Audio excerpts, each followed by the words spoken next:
It was the best of times, it was the worst of times. That is, of course, the famous opening line from Charles Dickens' A Tale of Two Cities, but it perfectly sums up how I feel about The Rip, Netflix's new mystery crime thriller starring Ben Affleck and Matt Damon. Matt Damon! The Rip feels like two different movies wrapped into one. The first half is a suspenseful mystery thriller, but the second is a convoluted, incoherent mess.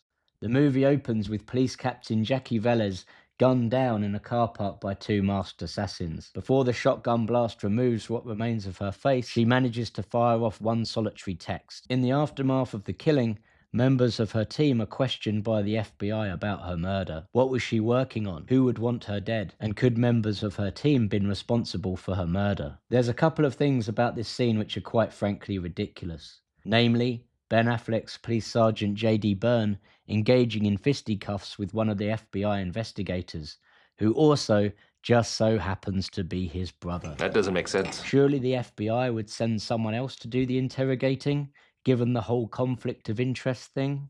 Also, we find out that Byrne was in a romantic relationship with the murdered police captain. Matt Damon's Lieutenant Dane dutifully reminds him that she was the love of his life. Well, we wouldn't know that from Ben Affleck's acting, because he really doesn't seem too concerned that her face has been used to redecorate a car park. I'd hate to have seen what it'd have been like if he really wasn't into her.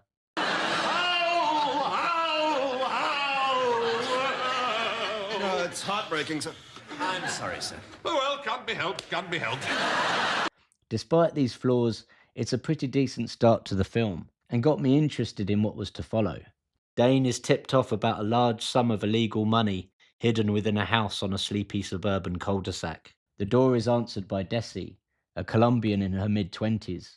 She says she's alone in the house and has only just moved in. She says she has no knowledge about why the police might be there.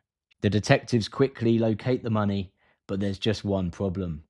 There's way more than they anticipated.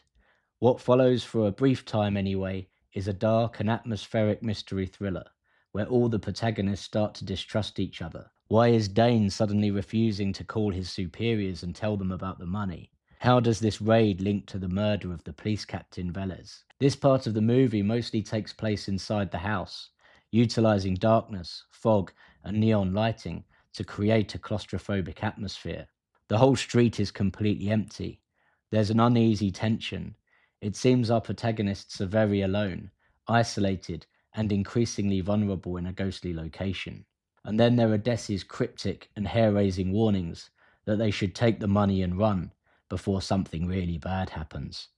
That's when the phone calls begin, warning that if they don't leave soon, the dying will start. This part of the movie almost feels like The Thing, crossed with Assault on Precinct 13. We don't know where the danger's coming from. Is it from someone within the house, or some unseen criminal mastermind lurking in the streets outside? Unfortunately, this doesn't last long. The second half of the movie shifts gear and hurtles off in a completely different direction. The atmospheric tension evaporates, and suddenly we find ourselves in a half-baked whodunit with loads of substandard and convoluted twists which make the plot very difficult to follow. The writers try admirably to counter this with lots of terrible exposition. The characters explain everything in intricate detail, and it feels very much as though you're watching an Agatha Christie show on Sunday evening television. I was half expecting Benoit Blanc to show up. But we must look a little closer. And when we do, we see the donut hole has a hole in its center. Oh my God! It all becomes very silly, and it's a very painful watch. It's a shame, because for a brief moment, I really thought Affleck and Damon had returned to form. After all, Good Will Hunting is one of my favourite films. The Rip isn't a bad movie. It's an okay watch for a mystery crime thriller that doesn't require much brain power. I was just left with an overwhelming sense of disappointment, as it could have been so much more. Oh, there is just one more thing, Lieutenant.